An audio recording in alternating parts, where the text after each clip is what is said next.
Fellow Sandman Nation, I hope everybody is doing well. I know we are doing great because it is another awesome day to enter Sandman Sports. I'm Eric Bierman, and as always, I'm here with Pat Klett and the Sandman, Bill Sanders. Good to be back with you boys. I am so ready for this episode. How are you two doing today? Mid. Phenomenal. I feel the excitement brewing from both of you. So let's just get right into it. All right, fellas. Well, Pat, I hope you have your bags packed because today's opening topic, we are going international. In honor of yet another game in London this coming Sunday morning, I thought we would pay tribute to the NFL's dip into international waters, as well as our British friends overall. So I don't have any British friends. I don't know any British people. And I find their accent. You do a British accent. Can you do a British accent, Pat? I can do a couple. I got the Beatles, like the real easy Beatles, like mate. It was like me, Mick, and Keith.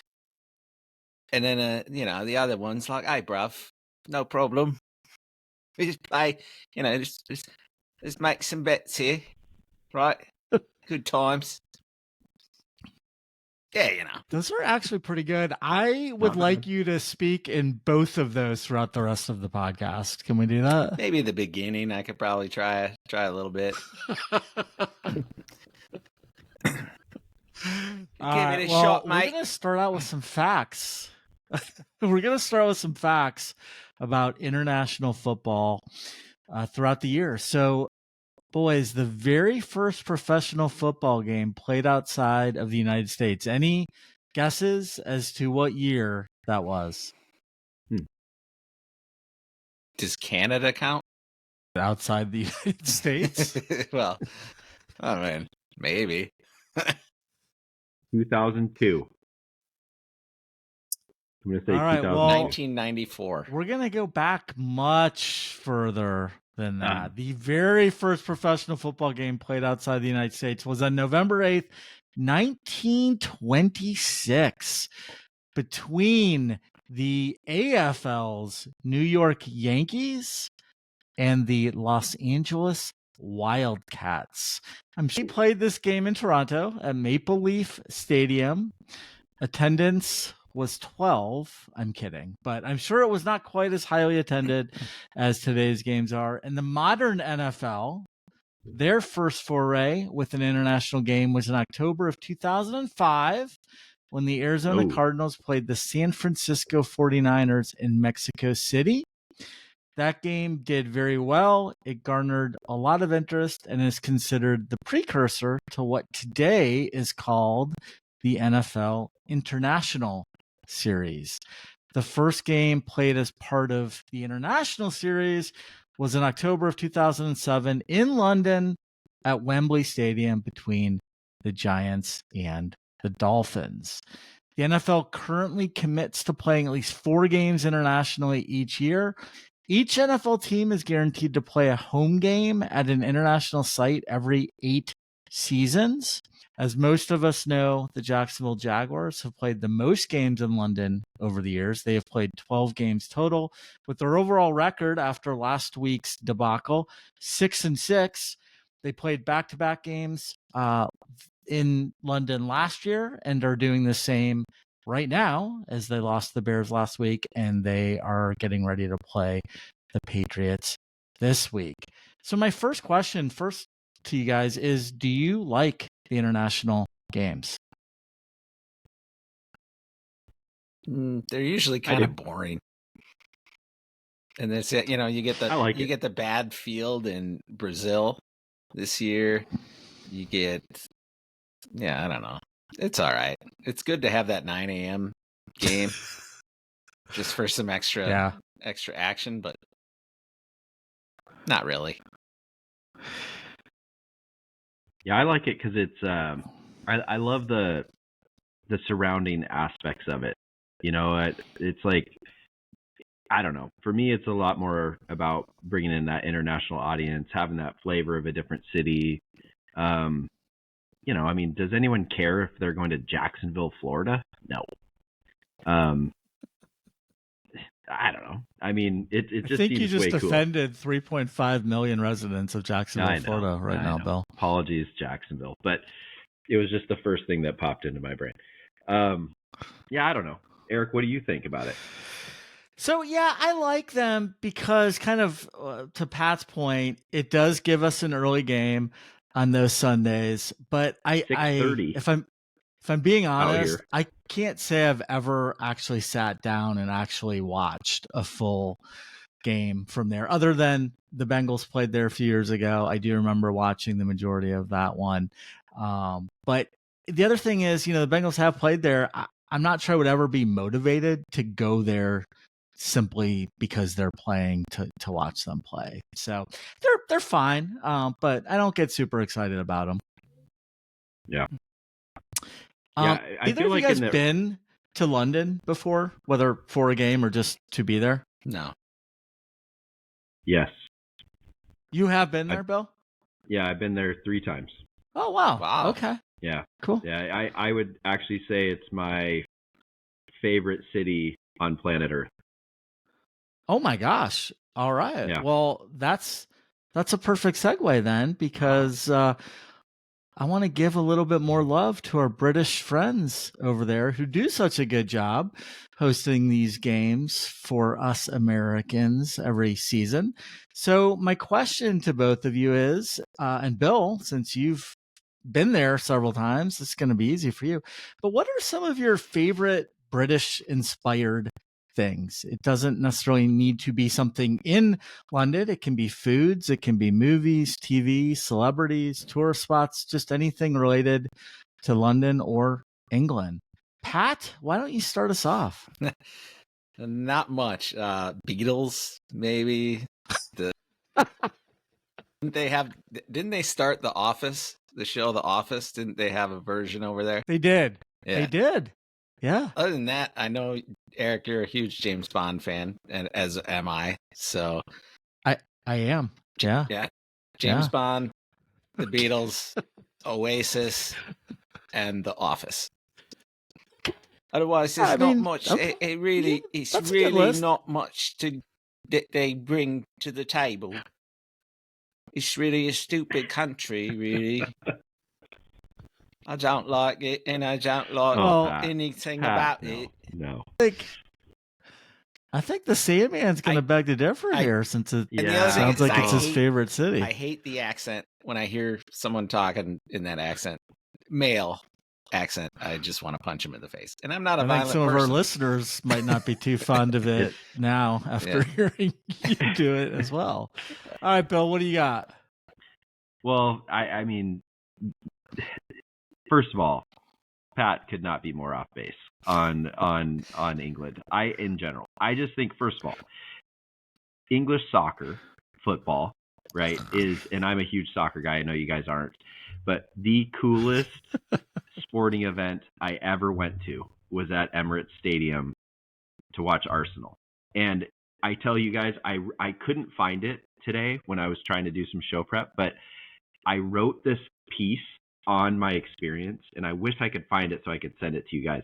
It was the coolest thing to walk out of my hotel in downtown London, Victoria Street Station, hop on the tube, ride it out there. You get off the tube, you walk to the stadium. The environment, nothing like I'd ever seen before. Then go watch this incredible 0-0 tie on this. Now they won 4-0. They won 4-0. Arsenal won 4-0. What a great game. 0-0. Oh, defense, mate. Yeah, it was the coolest thing is, game aside, after the game, all the fans stream out of Emirates, and it was like this march through this neighborhood of all these people celebrating, and I was like, well, I can hop on the tube and ride it back here. And I just was like, no, I'm just going to soak this in. And I walked with this mob of people for like a mile, just down through this neighborhood. And it was one of the coolest experiences of my lifetime as a sports fan. It was absolutely incredible. The people of England are so nice. I think the food actually gets kind of a bad rep. It's like everybody always says their food sucks. I actually had great meals. All the touristy things are cool to see. So, all the things, the Tower of London, Buckingham Palace, like all the things that you always hear, right, were super cool. But it was just awesome. You can there's such a cool vibe in the city. And I just absolutely love it. Marcy and I enjoyed, she joined me on a work trip there one time. And so we got to go tour around and do a bunch of stuff. The thing that I've not done is traveled outside the city very, very much. So it was really just in London proper. And I'd love to go back and do a little bit more exploring outside, see Stonehenge and, some other things. But anyway, for me personally, it's just absolutely one of the top, if not the top cities out there. I do highly recommend. I do like their idea of relegation, though. I think that would be sweet to see in the NFL. Yeah. Like send Agreed. a couple, send Carolina, sports, like NBA. Down how great would that be? Yeah. Mm-hmm. Right. We like the Yanks. Mm-hmm. Go ahead, Eric. Thank you, Bill, for sharing that. You've inspired me to perhaps book my next international trip over to London. It is definitely on my bucket list. It's a city that I would love to get to, but have not been there yet. However, I do have some Brit-inspired things that I do love. You mentioned the food, fish and chips. Come on. How can you not like that? It's one of my favorite foods. Of course, the pubs over there, I'm sure, seem like something that I would also really enjoy. Pat, you mentioned the James Bond movies, one of my favorite movie series of all time. So got to give them props for setting it there. Elizabeth Hurley in her heyday, holy moly, she was one of my biggest crushes, and she is still pretty damn gorgeous. Still in her heyday? Yeah. Oh my God, she is pretty attractive. You mentioned some awesome music, Pat, the Beatles, Rolling Stones, Queen, Pink Floyd, Led Zeppelin, David Bowie, Elton John, all of them hail from England. So thank you, Brits, for that. And then I do just have to throw a little nugget out here that I'm sure most of our listeners have not heard of, and maybe neither of you, but there's a TV show that came out a few years ago called Bodyguard. I think it came out about 7 years ago. It was only one season. It's only 6 episodes. Just watched it with my daughter. Absolutely loved it. It has a little bit of Homeland, Jack Ryan, 24-ish type feel. Very intense, very interesting throughout, highly engaging, highly recommended. So those are just a few things that I am thankful to England for. So thank you, Britain. You're welcome. All right, boys. Oh, go ahead. What were you going to say? I was like, you're welcome. You were saying thank you, and I was like, you're welcome for everything. All right. Well, I hope everyone enjoyed using their passports as we took a quick trip across the Atlantic. Let's now get into our episode for today. We'll start with the headlines from this past weekend, then on to our hot takes and reflections, our Stone Cold Locks, where we stumbled a little this past weekend, but we are still doing Stone Cold Awesome. Our top 5, which will give a little nod to Halloween, our Nailed It segment, and as always, lots of fun, lots of shenanigans, and lots of Pat along the way. All right, so some headlines. It might have been the best college football weekend all season. By the way, did you guys realize that we get at least one football game every day between now and the Wednesday before Thanksgiving? That is pretty damn awesome. All right, so some great college football games. Alabama coming off the shocking loss of the decade, almost lose another one to the Gamecocks in Tuscaloosa, but they squeak one out and survive 27-25. But there are some real issues, I think, with that team. Penn State travels to LA, plays an uneven game for sure, but they hold on in OT to beat the USC Trojans 33-30 after hitting on 2 clutch fourth down calls near the end of the game. Texas continues to look like the best team in the nation with a rout over the Oklahoma Sooners, winning 34-3. The Oregon Ducks may have something to say about the best team in the nation, though, because they beat the Ohio State Buckeyes in just what was really a fun and pretty fantastic game to watch. Came right down to the end when quarterback Will Howard slid in field goal range, but time had already expired. In another top 15 class, the Ole Miss Fighting Kiffins lost a heartbreaker in OT in Death Valley against Brian Kelly and the LSU Tigers. Tennessee Volunteer fans might be getting nervous as they looked bad against the Florida Gators, but they did pull off an OT win, and now they have Alabama coming to town. So we'll see which team is legit and which team is done. Boys, Clemson is a surprising and quiet 5-1. They are ranked 10th, and they could be poised to surprise some teams come playoff time. Your Huskies, Bill, they could not keep the momentum going from the Wolverine win. Instead, they lose to the newest offensive juggernaut in the Big Ten, those explosive Iowa Hawkeyes who are averaging almost 30 points per game. Look out, Hawkeye fans. In the NFL, the Bears looked great with Caleb Williams and shellacked the Jaguars in London. They sit a quiet 4-2, and they could be a playoff team, which I would not have guessed at the beginning of the year. The Ravens and Commanders played a highly anticipated game, and while it was kind of a close game, it was obvious that the Ravens were the better team as they won 30-23. But Jaden Daniels continues to look like the real deal. The Detroit Lions absolutely crushed the Dallas Cowboys 47-9, and they look like true Super Bowl contenders. Sadly, though, they lost superstar defensive end Aiden Hutchinson in a very scary moment, and he is probably done for the season. And 2 big trades occurred yesterday. Devontae Adams traded to the Jets to be reunited with Aaron Rodgers, and Amari Cooper traded to the Buffalo Bills, which gives Josh Allen a stud wide receiver, and that could be a huge piece to the puzzle as they push toward a deeper run in the postseason.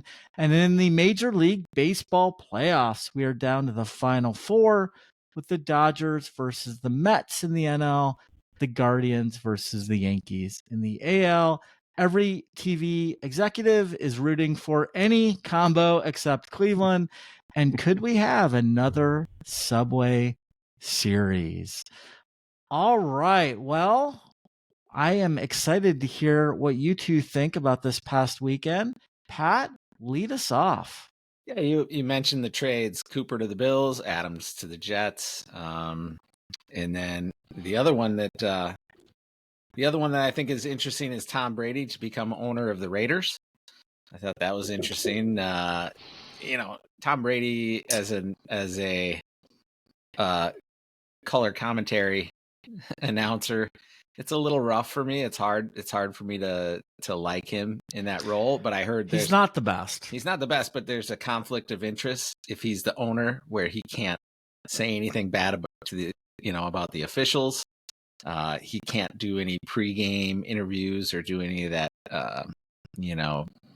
Couple days before, go talk to the teams. So that's kind of an interesting story going on as well. I thought, the biggest takeaway for me was how bad the Cowboys were in that game. I mean, I know they're decimated by injuries, but that's embarrassing. That's a tough one for America's team. And then the college game is just so hard. You think at the beginning of the year, Clemson's going to suck. Bama, Georgia again, and there's Tennessee's looking great. Now Tennessee's looking terrible. The college game is so I'll use a big word for you, mercurial. It's just ever changing. It's just there's so much. The college game is so hard to predict week to week, I feel. Whereas NFL, I feel like the NFL is kind of starting to follow somewhat of a script. But yeah, those are my takeaways from the weekend. How about you, Bill? Yeah, those are good ones. I'm curious, who do you guys think wins the college football playoff sitting here today? Oh, wow. Texas. To Pat's point, I mean, or Oregon. Oregon looked pretty Texas good. Texas might be the favorite, right? Yeah. At this point. Yeah. Or maybe Ohio State might come back, and I think maybe Ohio State. Yeah, you had that one loss in Autzen, but yeah, I'm kind of speechless because, Bill, that's a great question. I honestly, it could be one of probably 8 teams, honestly, that have a legitimate chance. I will say I would not sleep on the Penn State Nittany Lions. I think we'll learn a lot from them when they play Ohio State. But this is a different team than I've seen in the last 5 to 10 years from them. And it's definitely James Franklin's best team. Not saying they're going to win it all, but I think they have a legitimate chance to win the Big Ten still. Yeah, it's going to be fascinating to see. I mean, to Pat's point, it's just been up and down. You got a team looking like they can't lose, and then they lose to Vanderbilt, and then Ohio State. I had picked them 100 out of 100 times to go into Oregon and win that game, and great college football game, by the way. Eric mentioned it in headlines, but. Yeah. Anyway, I think you're right, Bierman. Probably 8 to 10 teams might still be in the mix, which is kind of, it'll be interesting theater. It's fun. I mean, I think it's gonna be fun. Yeah. Speaking of a team that will not be in the college football playoff, that would be my beloved Washington Huskies. My first hot take is Husky fans need to chill out. I mean, there's all this talk out here about Jedd Fisch. He's already, he inherited a dumpster fire of a situation. Dumpster fire. And you got fans out here calling for his head. Are you kidding me, Husky fans? I mean, this guy has done everything under the sun to just put a viable team out there to this point. And I just think sports fans in general, we just give nobody any time anymore, whether it's college or pro. It's like you either produce right off the bat or you're gone. And it just doesn't work that way. I mean, in the pro game, sure, you might have a roster like Mike McDonald inherits a decent Seahawks roster, obviously not great, but Jedd Fisch has got to go recruit. He's got to find an offensive line. You don't have one. I mean, the whole thing is just maddening to me. And then my second hot take is the Oregon cheaters putting 12 guys on the field at the end of that game. My question to you guys. Why would someone, if Dan Lanning seriously was doing that on purpose, why wouldn't he have just put 18 guys out there? I mean, why stop at 13? You're not going to get away with it. It's not like people just throw 13 guys out there and all of a sudden it's like, I didn't see that there were 13 guys. Even Ryan Day is calling out on the sideline. They have 12 guys. I mean, they showed it in the replay. So I don't give Dan Lanning that much credit that he did it on purpose. I really don't. But I did see today that they actually already amended the rule. Did you guys see that? Yeah. So good on the NCAA. They fixed it quickly. I think it's total BS that Ohio State gets screwed by that at the end of the game. But the other thing I would just call out is if I'm Ryan Day, I better look in the mirror. That was horrible clock management. And you guys remember a couple podcasts ago, I brought this up. Every team should have a data nerd sitting there on the sidelines telling a coach, you have to call timeout here. And just in his ear right away, it's all analytics and data. Okay? How does he let the clock just tick down like that and waste 15 seconds at one point with under a minute to go? They still had a timeout, which they ended the game with the timeout. I mean, that is just awful clock management by Ohio State. So even with Oregon cheating, even if it was knowingly so, I just think Ryan Day blew it. So, and then Will Howard plays a great game the entire game. And Eric, you mentioned it, but you just got to get down. You got to give your field goal kicker a chance, right? But yeah, Bierman, how about you? What surprised you this week? Yeah, so I'm going to actually stick with the Oregon-Ohio State game, very similar to what you had said. During a weekend when Michigan has a bye, the next best thing for me is to root for an Ohio State loss. So loved seeing that game. It was an epic game. Both teams are most likely going to be in the playoffs. However, Oregon officially has shaken off the rust from earlier in the season. Dylan Gabriel is trying to get back in the Heisman race, and the Buckeyes lose another big game under Ryan Day. I'm not sure if it was intentional or not either, Bill, but I will say based on Lanning's smirk on the sideline and just what I've heard from some other radio announcers, the general thinking is that he did do it on purpose, which I absolutely love. It's a genius move. And while some might say it's unethical, I disagree. It's within the current rules of the game and the current rules of what the game used to allow. As you said, they changed it today, but he's taken full advantage of that rule. I absolutely loved it. So no problem with it. Maybe it wasn't intentional. I am giving him credit for it. And, I think it was on purpose. And if it was, bravo, Mr. Lanning. Don't give him any credit ever. Second thing, guys, is have you seen this running back for the Boise State Broncos? Ridiculous. Giante. First of all, Barry Sanders is one of my all-time favorite NFL players ever. So this is kind of sad, but also very impressive. This guy is on pace to break Barry Sanders' NCAA football records for rushing yards and rushing touchdowns in a single season. In his historic 1988 season, Barry Sanders had 344 carries, 2,628 rushing yards, and 37 rushing TDs.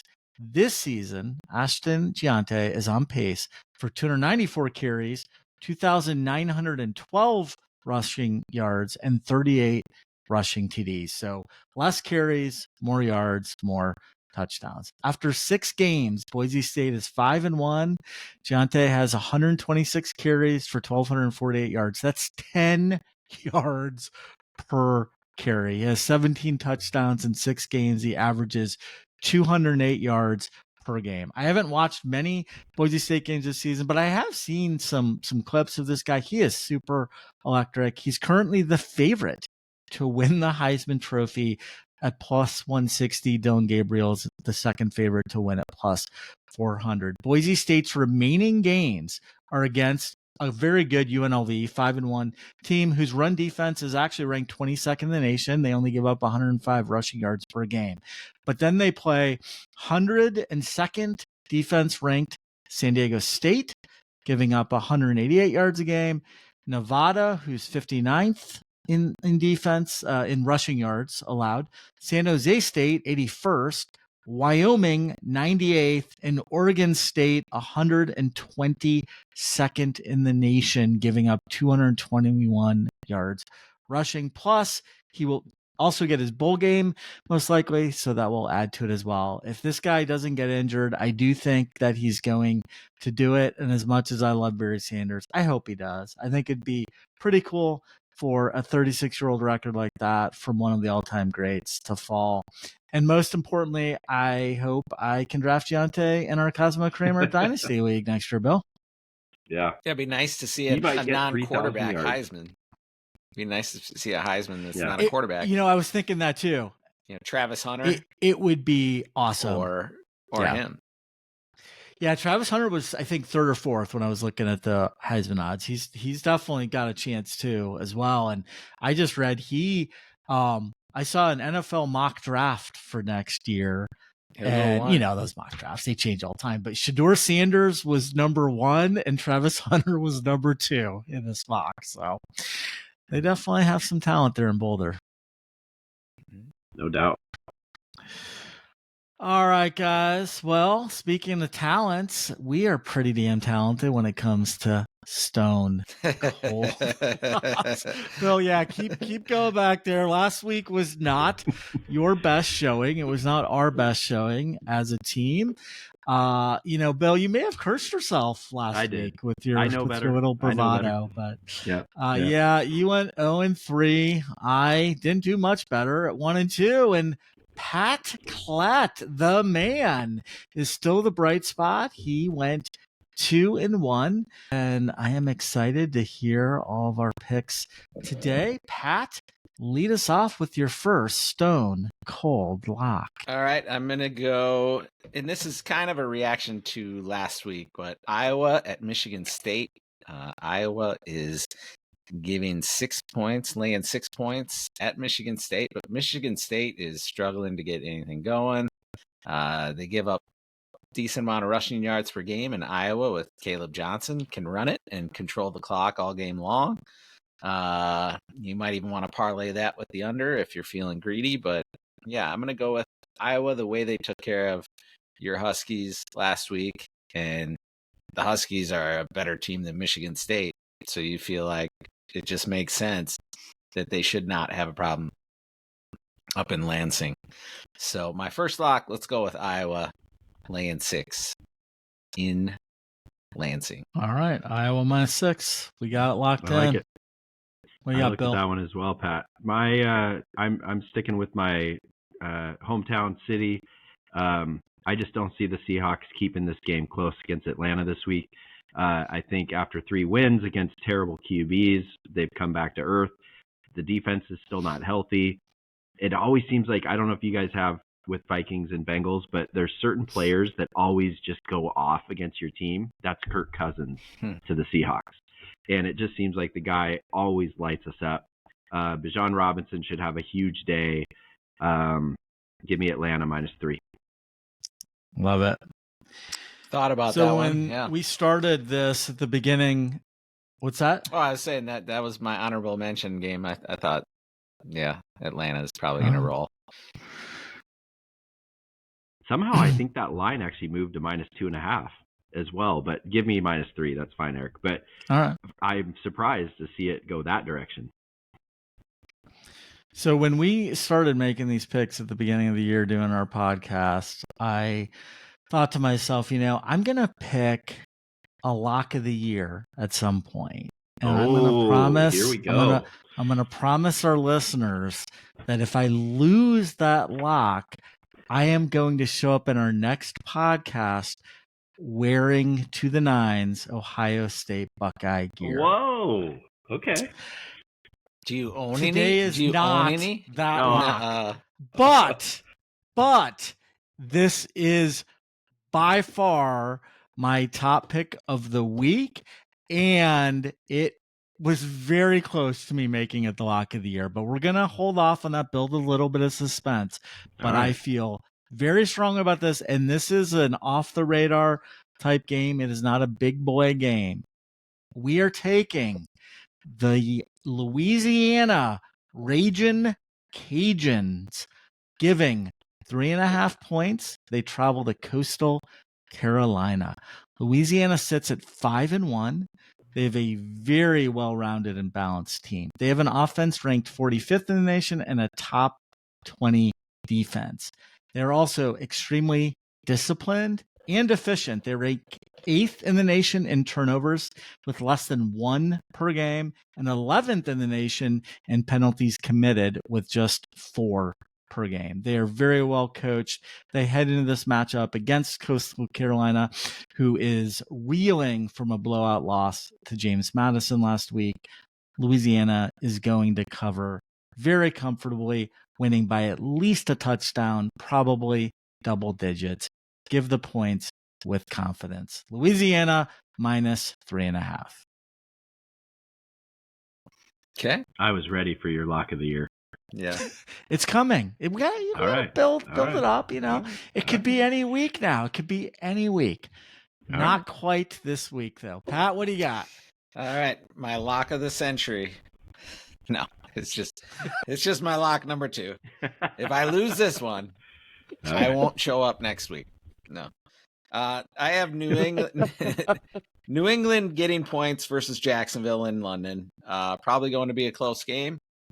And Jacksonville, probably is getting tired of being away from home. 2 weeks away from home. I mean, I was just out of town for 10 days. I want my own bed. I want to get home. I'm grumpy. I mean, I just feel like they and Jacksonville is finding ways to lose games. Trevor Lawrence throws into triple coverage like he's playing front yard 2-hand touch. I mean, he's just making bad decisions. And Drake May played a decent enough game in his first start, so I feel like this will be close, low scoring.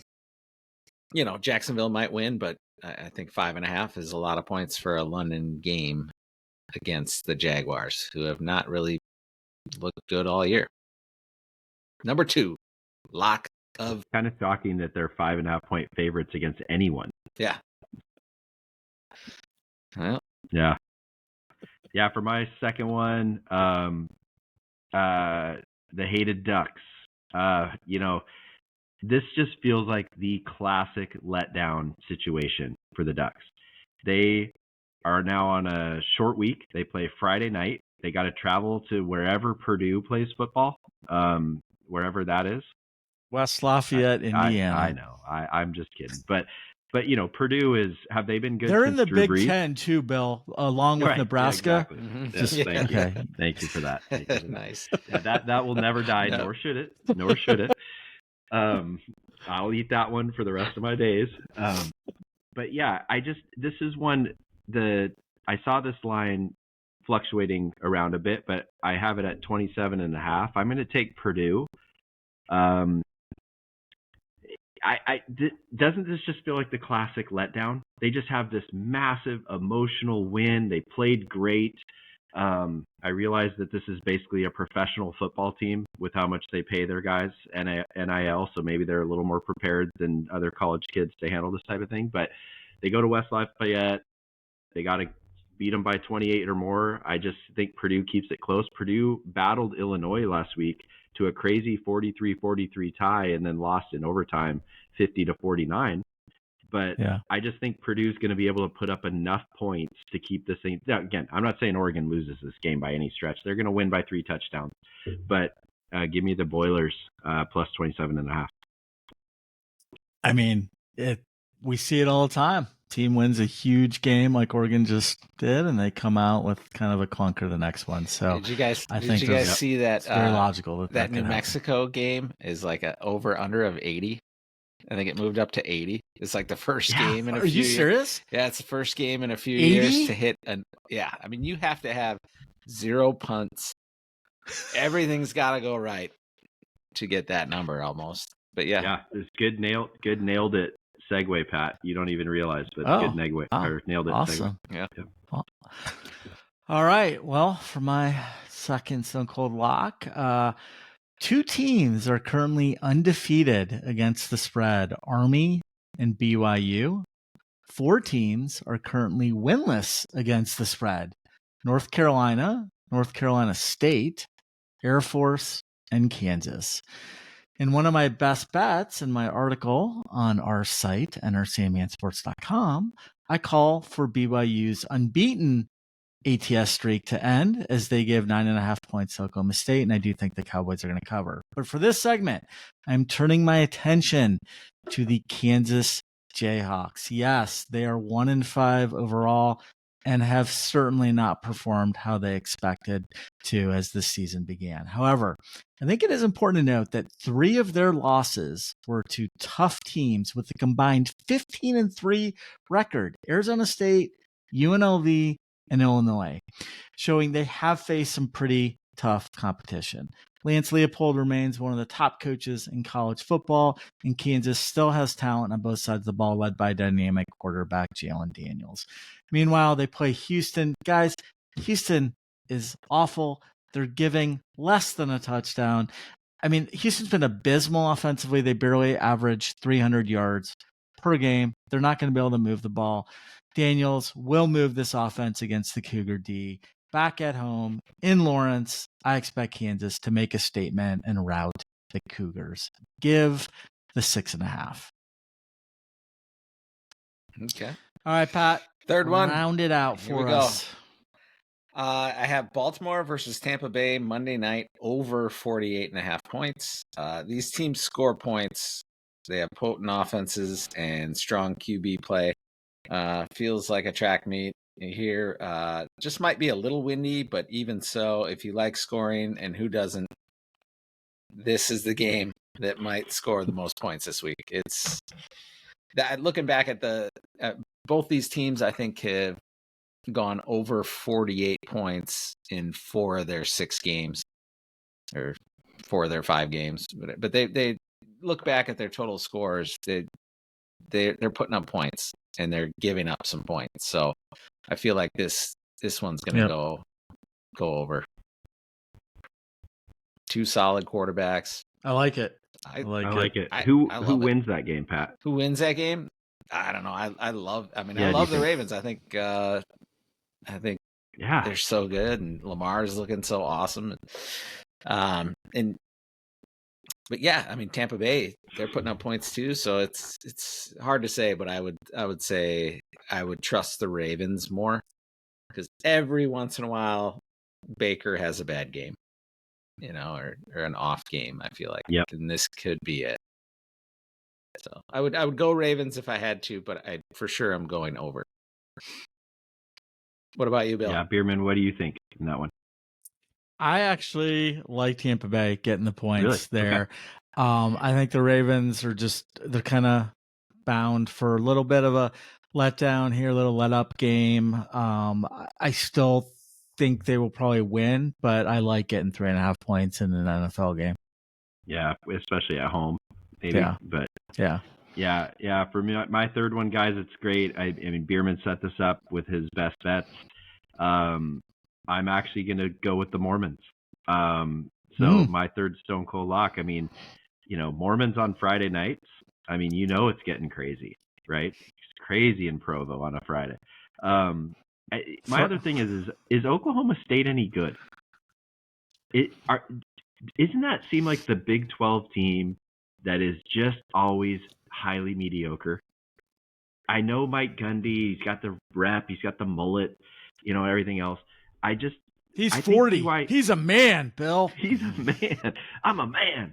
Yeah. I mean, he's got the great sound bites, right? And, they got all their big oil money down there, boosters wise and everything else. But for whatever reason, I'm rolling with someone who I think should have maybe even made our underrated coaches list.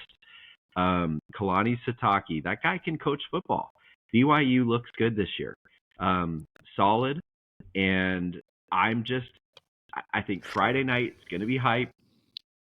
They're going to roll by double digits or more. And Bierman, one of us will be right. Obviously, your best bets or my Stone Cold lock, but I'm going with the Mormos. Yeah. Give me them -9.5. Yeah. I can see it. BYU's been hot this year. They've been very impressive. Riding the streak. Yeah. It's just, as I kind of wrote, Oklahoma State has not been good. They've been very inconsistent. 9.5 points is a lot. I think BYU just isn't quite as good as the record indicates. I think Oklahoma State has played some pretty atrocious games. They still have a great running back.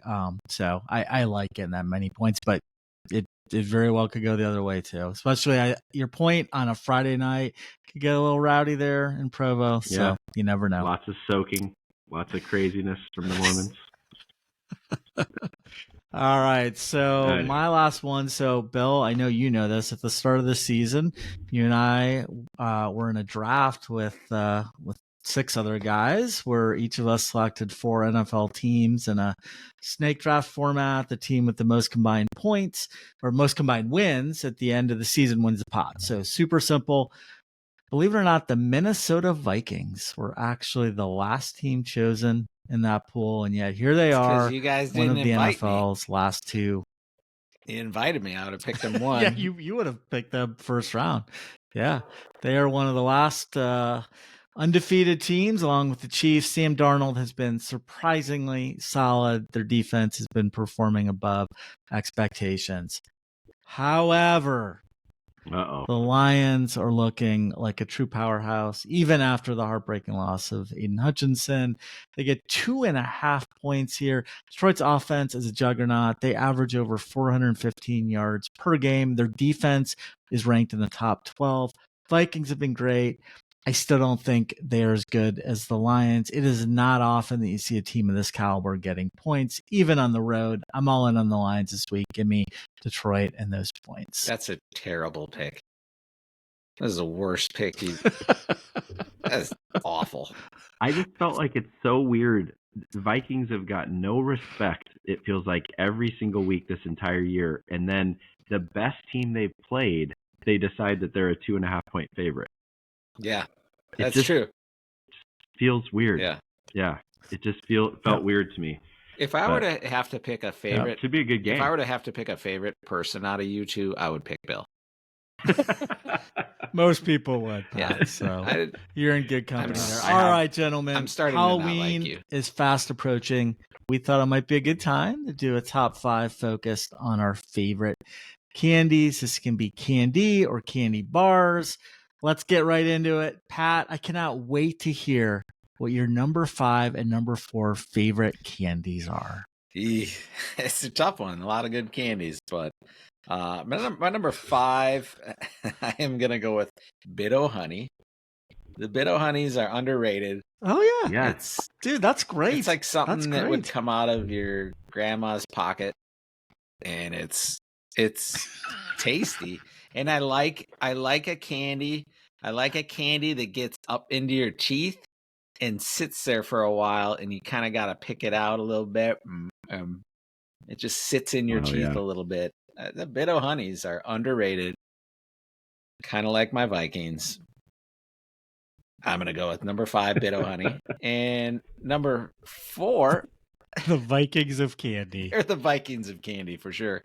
And then number 4, you got to go with the Fun Dip. You get the 3 different kinds and the stick. And then so you can... I mean, I always thought that was fantastic that you got to have the stick with it, and you know, and the stick tastes good too. You cannot go wrong with Fun Dip. Dude. Fun Dip was and you can, and if you're desperate, you can snort it. So anyway, oh man, you guys, this category cracked me up. I was hoping that you guys would be into it, but I actually spent an entire plane flight from Seattle to Las Vegas with my buddy Kyle Wagner. Shout out Kyle Wags.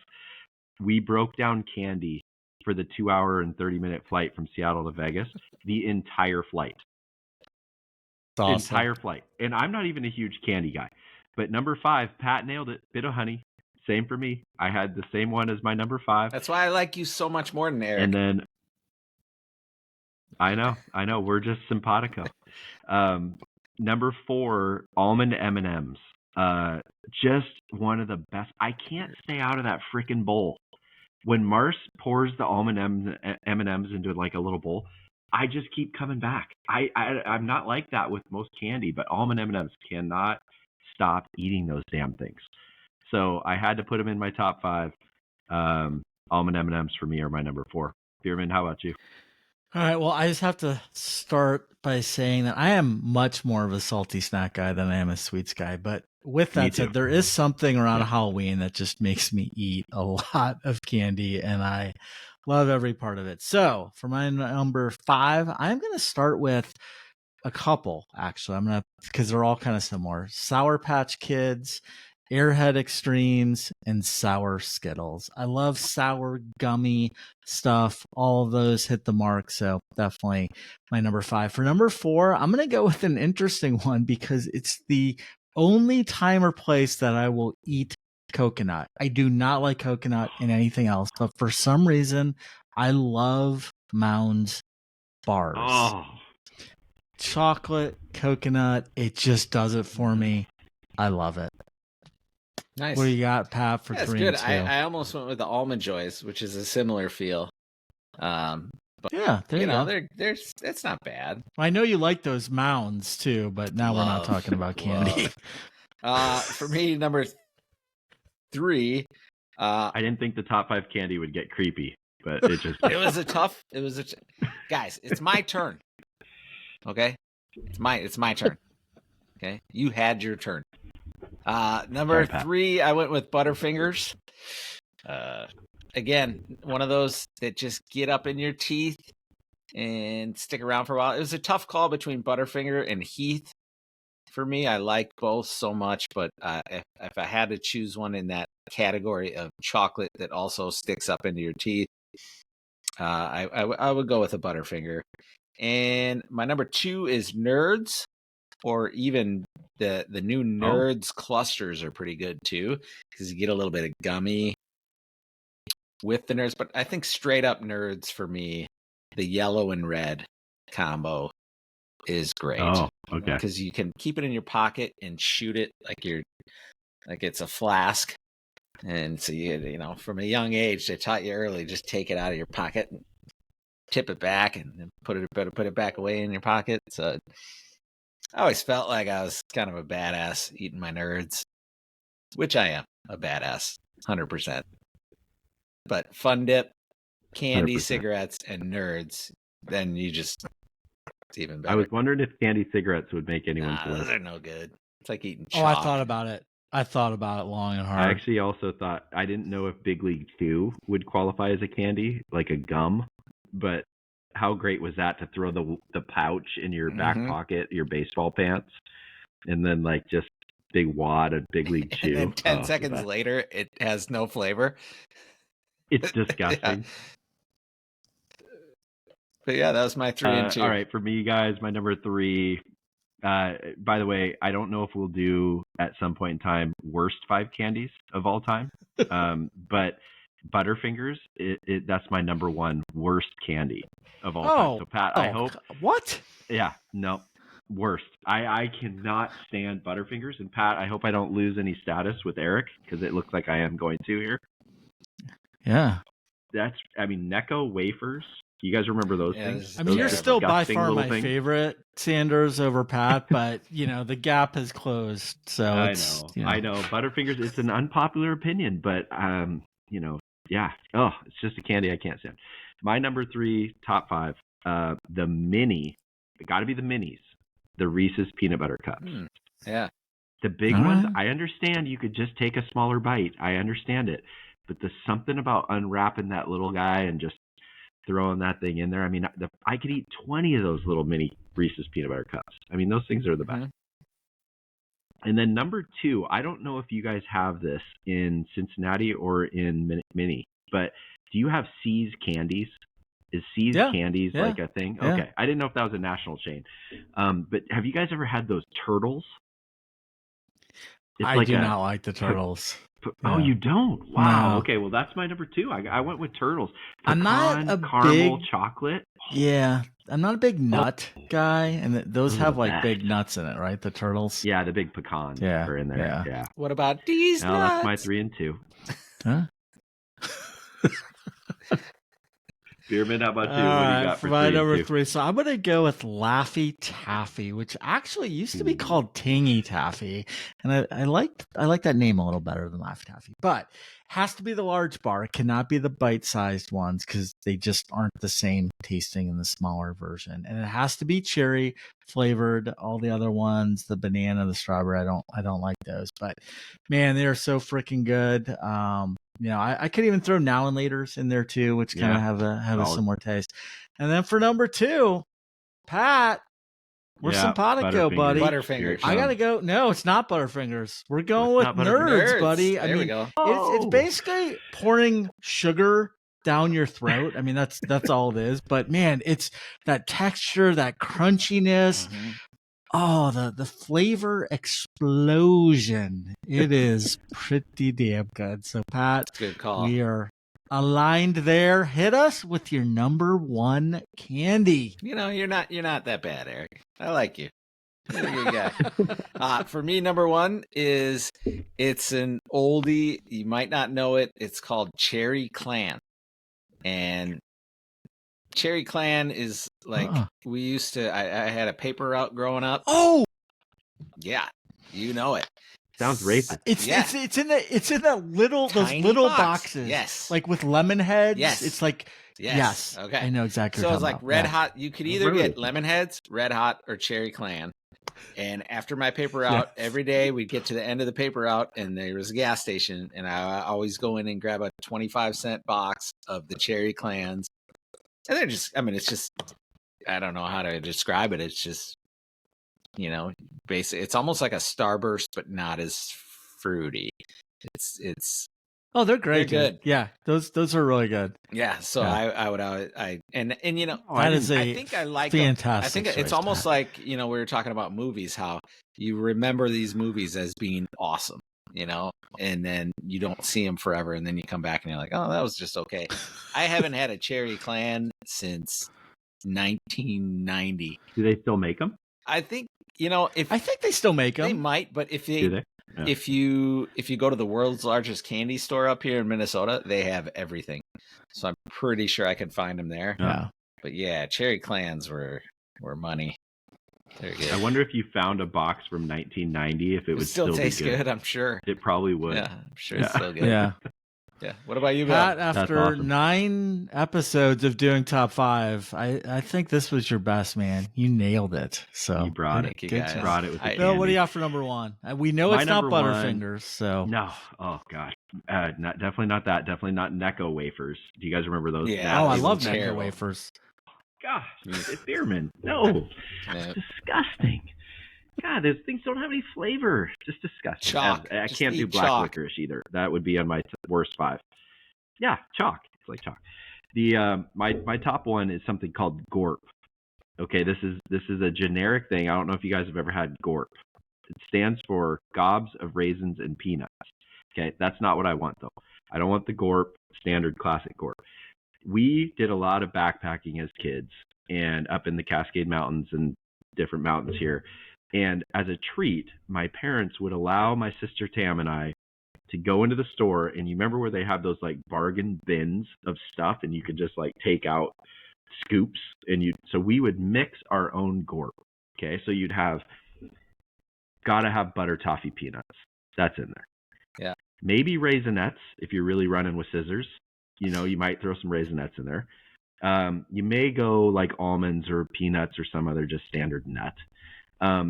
But then you got to have M&Ms in there. And by the way, M&Ms may be the craziest candy of all. The fact that they don't melt. What are they putting in that chocolate? What's in that hard-coated candy shell? I mean, it makes no sense. It's like a marvel of food engineering. So then you go up hiking, right? This thing's rattling around in your backpack. You got this whole bag of stuff. You could dip into it every day and grab a little bit. Well, the toffee would break off the peanuts. So at the end, what you had was this bag of like toffee dust and little crumbs, and you'd like drink that thing down, and that was the best part of it. It was like you'd eat all this Gorp, and then you'd have this like toffee candy shell remnants, and it was the greatest thing ever. So my number 1 is a little bit of homage to my youth and growing up and good memories of backpacking. Bierman, how about you? I think there's a lot of nostalgia in all of our candy picks. So I love it, Bill. My number 1, Pat, you mentioned it earlier. You didn't put it actually in your top 5, but for me, number 1 is Heath Bar. There is nothing to me better than the combination of chocolate and toffee, and Heath just does it great. Again, I don't eat a ton of chocolate bars, but when I do, this is definitely my go-to. My kids know when when Halloween buckets are filled and they want to keep any Heath bars, they better they gotta pay a tax. Hide those away. They gotta pay that tax. Yep, they know. Did your parents were your parents terrible to you guys when you went trick or treating when you were kids, and then made you like break all your candy out and then throw a bunch of it away? No. My parents. No. Just like, oh yeah, no, you don't need all this candy. You do the pillowcases. Did you do that? When you'd go trick-or-treating, you'd have like the pillowcase that you're filling up. For sure. No, I don't think I did that though. Well, thank you for bringing up that topic. I thought that would be fun. That was a really good one. So, all right, well, we are up to the Nailed It segment, and always the segment I anticipate to hear how everybody's doing. I really don't track it, so I never know how I'm doing or how you guys are doing. So, Bill, lay it on us. Yeah, guys, Pat, really for you and I, not good news. Bierman had another good week. I love this. I love Cincinnati this. Is maybe I know why looking this strong. is my favorite segment. Yeah. All right. Oh gosh. What's great too is that I thought there was a question on total strikeouts in 2 of the baseball games, and I had guessed 37 Ks, and I went in on my phone and I just looked at the box score because I was wondering like, oh, how'd I do on this thing? And I counted 37 Ks. I'm like, I bullseyed this thing. This is so fantastic. Well, then today, as I'm doing show prep, I'm getting it together. I realized I had terrible math. It was 27, not 37, and Bierman got the point. You forgot to carry the one. You gotta be kidding me. Just the way it should be. Gotta carry the one, Bill. I know. Thank God for bad math. Seriously, so bad. So our total standings, guys, through this weekend, Bierman sits at 16. I have 12, and Pat had a nice 2-point week to get to 7. That's right. So Pat closed the gap a little bit. And that we still have 1 point outstanding on the World Series champ, how many games they'll play. So we'll catch that up at the end of the World Series. We got a ways to go yet there.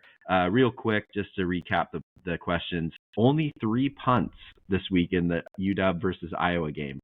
So Unbelievable. That was Pat, to me. Right? Yeah. So actually, no, Pat got 10 punts. Eric, That's you and right. I tied with 7 punts. We each got a point. That was the only point I got this week. Okay. And we were way off, but we still were closest.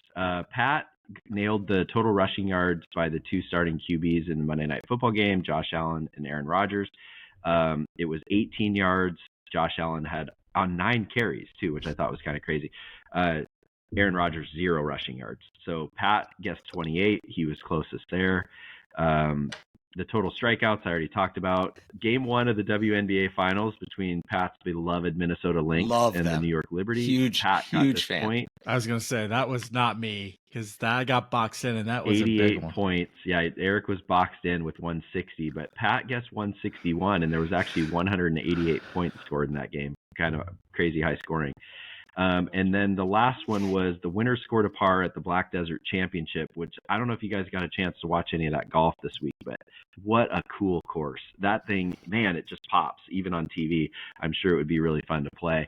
The lava rocks in southern Utah, kind of this just beautiful green course tucked in there. Eric guessed minus 15. He was the low guess, and he was closest. The winner was minus 23. So Eric was 8 off, but Pat and I were just way too low. So Bierman got 3 points, Pat got 2, and I got 1. All right. Well, I will, as soon as we finish the show, I will make reservations at Jeff Ruby's, and we will be good to go. Yeah. Nice. Yeah. Cincinnati's out to a big lead. Pat and I got to make a dent. All right. So I tried to have a little fun this week. Pat gave some good constructive criticism last week. Try not to make it too mathy and also just like too random. So I've got some sports and non-sports this week. Let's see how I do. But did you guys see, real quick? This has to do with question number 1. How many? Did you guys see that SpaceX launch? Oh, go ahead. I was going to say, is the question how many nerds come in a nerds box? That would because I could find out. My question is, why are you taking advice from Pat? That's a little more concerning. What I remember is those nerds boxes with the 2 flavors. You had that little slider cardboard, that would open the thing. Always breaks. And it would always get like soggy and disgust. Yeah, break and just like, oh gosh. Anyway, I wonder if the nerds boxes are still the same to this day. I don't think I've had a nerd in 30 years, probably. Okay. Did you guys see the SpaceX launch? The recent one where the booster rocket, it came back down to the launch pad and they caught the thing with 2 robot arms. I mean, absolutely ridiculous feat of engineering. So cool. If you're nerding out on space exploration. But never. Of course, a couple things that, never. I love space, so I don't know. Okay, so eventually, Elon Musk, his goal is to colonize Mars. So they're doing these giant booster rockets, trying to figure out how they could actually get somebody to the planet. Do you have any idea how many miles it is from Earth to Mars? No. Yes. But I have a feeling you're going to ask us. Pat, 4,000,000 562,723. Okay. I had no clue. Okay. That is not the question. I didn't want you guys thinking I was shady, because I could have looked it up, but I didn't, and I still don't know. I didn't look it up. But how about how many miles it is from Earth to the moon? Take a guess. 174. Not bad. 300,000. 139,000 miles. Okay, that's just, I don't know that number. Do you know how many people have set foot on the moon? 11. Now, no conspiracy theories. 2? Pat, super close. 12. Oh, wow. All Americans, go USA, all in the Apollo missions from like 1969 to 1973, I think it was, or something like that. Anyway, fascinating stuff. Okay, so here's what we're going to do for our question number 1. Space exploration is kind of the theme. Pat, give me a planet. Uranus. In our solar system, I mean. Give me Uranus. I should have probably already known that you were going to say that. Of course. It's just a layup. Give me a planet. We'll go with Saturn. I'm always a big fan of the rings. Saturn to Uranus. Yeah. Get your phones out and get ready. Oh, wow. What is the miles from Saturn to Uranus? I mean, I have no idea. But I love these questions because it just makes us look like Uranus or my anus. All right, here we go. All right, Saturn to Uranus. I think those planets are close together. They're not far. They're not. Yeah, I mean, yeah. Jeez, I have no idea. All right, I just have no clue. I have no clue. Oops. All right, Eric. 3. Are you ready? Yeah. 3, 2, 1. Okay. Bierman guessed 1.3 million. Sanders 500,000, which I feel like is going to be way low. Klett throws in the 3 or 4 drinks from Saturn to my anus, and 3 million miles is his guess. All right, lovely. I love it. Too easy, guys. Question 2. Okay, we're bringing it back to sports. How many players will be under par this week at the Shriners Children's Open, which is being played at TPC Summerlin in Las Vegas? How many players will be under par at the conclusion of the tournament? So just a couple of tidbits. The rules state that the top 65 and ties make the cut. Last year, 67 of 68 players were under par. Okay. Top 65 and ties make the cut. How many will be finished under par? And quick shout out, we have a pool going this week for this tournament. Email me if you're interested in playing. Classic format, pick 5 survivor, $50 per entry. All right. Are you guys ready? I got to think of my guess. Ready? 3, 2, 1, send. Pat 51, Eric 66, Sanders 73. I'm looking for a lot of ties and a lot of guys going low. That's my hope. All right. Question 3. This is happening right now. I have not looked. Promise. I mean, we've been on this podcast, but Game 3 of the NLCS between the Dodgers and Mets. Games are tied, or the series is tied 1-1. How many hits plus walks plus runs plus RBIs plus stolen bases will Shohei Ohtani have tonight? Okay, so just think of all the categories that he can and add all those together. Pat, sorry, this is math. I was just going to say. The one tidbit, I know, but it's not much. What's he going to have? Well, we'll find out what your guess is. Yeah. But Luis Severino is the starting pitcher for the Mets, and I did look up the splits between these two guys. Shohei has 3 hits in 6 at-bats. He also has walked twice and hit 1 home run against Luis Severino. So only 2 games that they had played against each other. But so hits plus walks plus RBIs plus stolen bases plus hits. Ready? Yep. 3, 2, 1, send. Okay. I think I'm going monster game. I went 10. Bierman 4. Pat is kind of squeezed with 5. Okay, game 4 or question number 4.